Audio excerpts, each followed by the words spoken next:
Hey, it's Christina K here on YouTube with yet another tutorial on writing. Actually, this one is more on publishing, but I thought you all might be interested in something I was working on today, which was one of the lessons that's going to be in the Write Your Best Book digital course that is coming to you March 9th through the 17th. It will be available.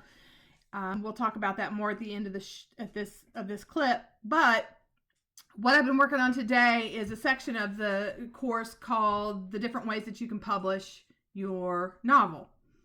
Now, there are three different ways you can do this. There are several different ways you can publish your novel, but the three most prevalent ways of publishing are traditional publishing with the big five, and you know who those are. That's Simon & Schuster, HarperCollins, Macmillan, Hachette, and Penguin, Random House. That's the big five.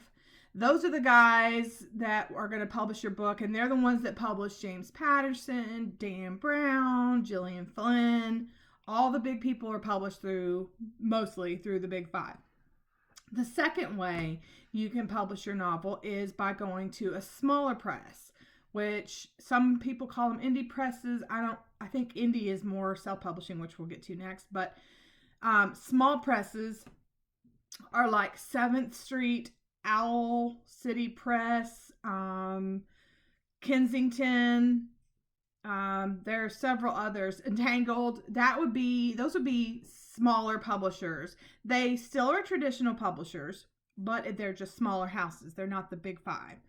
And then the third way you can publish is, of course, by self-publishing, which most people are leaning towards this today. In fact, it's almost kind of overtaking the traditional publishing world. There are even some traditionally published authors who are becoming self-published authors because they've realized a few things. And I'll get to those things in just a moment. But there was a statistic that said like less than maybe 750,000 books were self-published in 2014. And then by 2017, there were like 3 million. I don't have the exact quote with me, but it grew significantly in just a couple of years. So there are so many self-published novels out there, but that doesn't mean you can't do it and that you're going to necessarily be a small fish in a big pond, because there are so many genres and there are so many subgenres that you can write under that, the likelihood of a book being exactly like yours is pretty small. So those are the three main ways you can publish your novel. Let's talk about each one in a little bit more in depth and maybe let you choose which one you want to do. So for traditional publishing with the big five, here are the advantages. The advantages are worldwide distribution, which means that your book will not only go on Amazon and Kobo and maybe even Audible, but it will go on bookshelves in stores, Barnes & Noble, Books A Million, Walmart. You'll get worldwide distribution. You'll even get international rights to your book worked out, which means that the book will probably be published in different languages. Those are, and you get some marketing, but not really much. So I want to make that clear right now.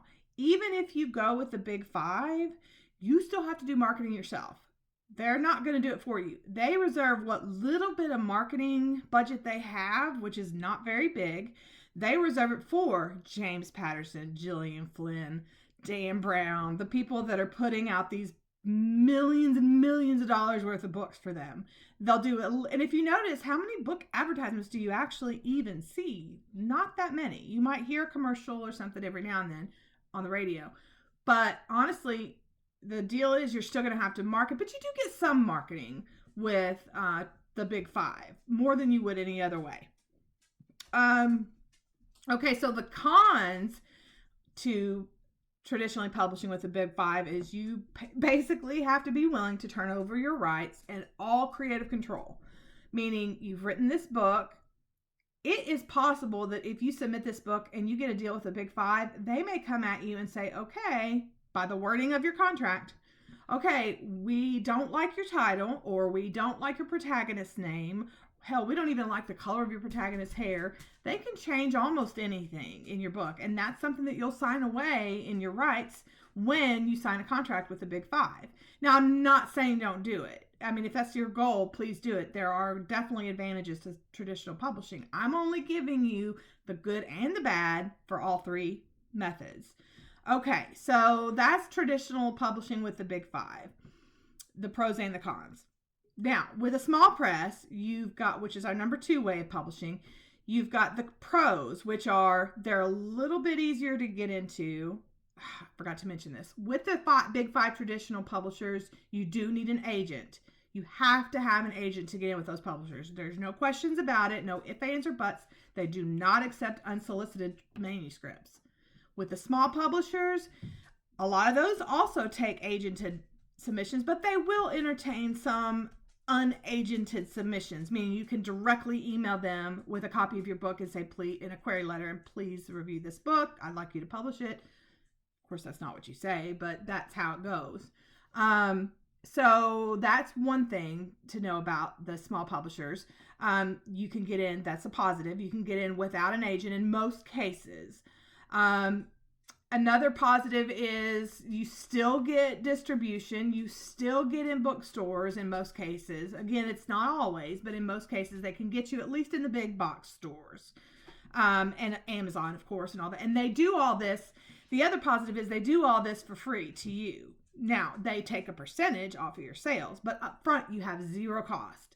They don't require you to pay for a cover or an editor. They do all that for you. So that's a big plus. A lot of people don't have that money to pay for an editor or a book cover right up front.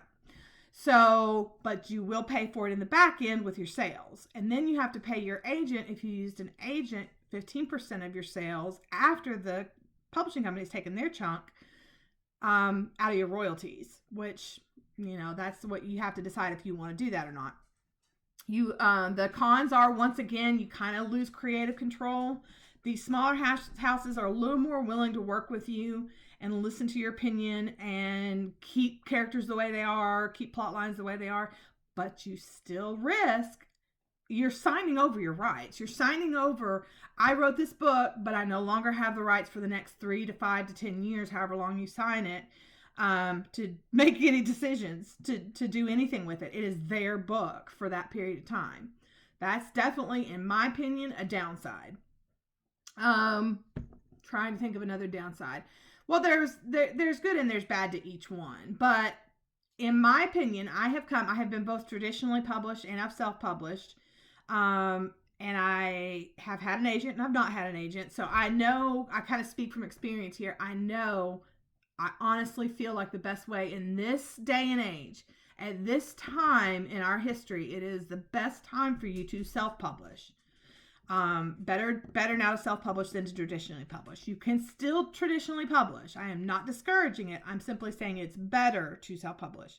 Now, here are the pros and cons of self-publishing.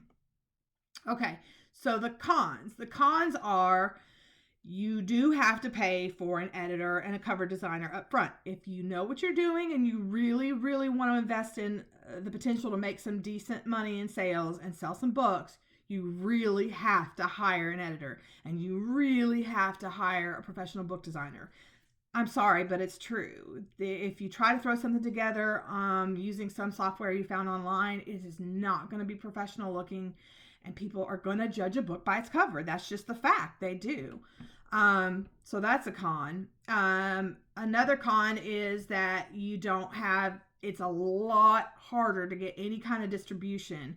As far as the last time I checked, the only way you can even have a hardcover book, for example, is if you go with Ingram Spark. Amazon, KDP does not even offer, or did not recently even offer, hardcover books. Somebody can comment and correct me if they've changed that in the last several months, but as far as I know, that's how it works. You also are going to have to figure out on your own how to get an Audible. It's possible. I have a client named DL Blade, who is a wonderful favorite client of mine, and she, I believe, got the Audible books, or is working on getting the Audible books done. She talked about it anyway. You can do Audible on your own, and you can work on foreign rights and all this stuff, but gosh, it takes so much time and so much effort and so much learning, and you'd have to hire an intellectual property lawyer, and so those are definitely some big cons. The pros, however, I believe outweigh the cons. One, you keep almost all of your royalties, not every penny, because you do have to pay some to KDP or Ingram Spark or whoever is going to publish your novel. But you keep a hell of a lot more of your book sales than any other way of publishing. So that's more money in your pocket. Two, another pro is that you have control. While yes, you have to hire an editor and a cover designer, you are the one who decides ultimately what that cover is going to look like. You can work with the cover designer and say, no, I don't want a red cover, I want a black one, or whatever. Now, hopefully you'll listen to their advice, but you will have creative control. Speaking of creative control, you also will not have anybody telling you, no, this character shouldn't do this. I mean, your editor may make suggestions, but nobody's going to change your book. It's your book, the way you wrote it, that's how it's going to be published. Another pro is, gosh, let me think. I mean, there's basically, you have so much more freedom is the biggest, most important pro that there is to self-publishing, is that you are in control. You're in the driver's seat. You get to decide what happens with your book. You get to decide when it publishes. You get to decide what the cover looks like. You get to decide so much. It's all in your hands. I think in this day and age, an author is better served to try to self-publish their novel. At least try it. Where there's no harm in trying to self-publish a book. Maybe it doesn't do so well because you didn't do marketing, or even if you did try marketing and it still didn't sell very well, maybe you need to revisit the editing issue. Maybe you need to revisit your cover.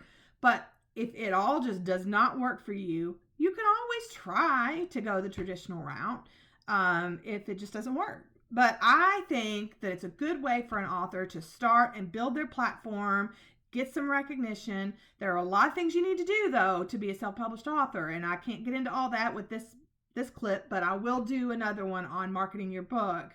But you do need to market your own books. It's very important to build a brand, build a website, get social media accounts, all the things that you need to do to market your book. You need to do them. And we will talk about that in another video. But anyway, the point of today was to talk about the 3 major ways that you can publish your novel and let you pick which one you think is best, although I'm suggesting self-publishing. So you do what you want to do. Those are the pros and cons you can outweigh for each one of the options, and just think about what's best for you and for your book. In the meantime, as I mentioned earlier, you do need an editor. You have to have an editor for your book. I don't care who you are. You cannot self-edit your work to the degree that it needs to be edited in order to publish it. You can self-edit it to a certain degree. But you cannot. Our brains just don't work that way. You've seen my blog posts. You've seen my studies that I put out on it. Hopefully, our brains are not functioning that way. They don't function in a way that allows us to catch all our mistakes. So all that being said, if you need an editor, I'm pretty booked up for now, but don't let that stop you from sending me an email at info@topshelfedits.com. I'll put a slide on here with the info and the email, but it's info@topshelfedits.com. Reach out to me to get a free manuscript edit, and also, a quote for editing services or any other services that we provide. And you can check us out at topshelfedits.com to find out all the cool stuff we do. But for now, I'm going to sign off. So thanks for checking in with me again today. It was a pleasure as always. And in the meantime, go write your best book. Talk soon. Bye.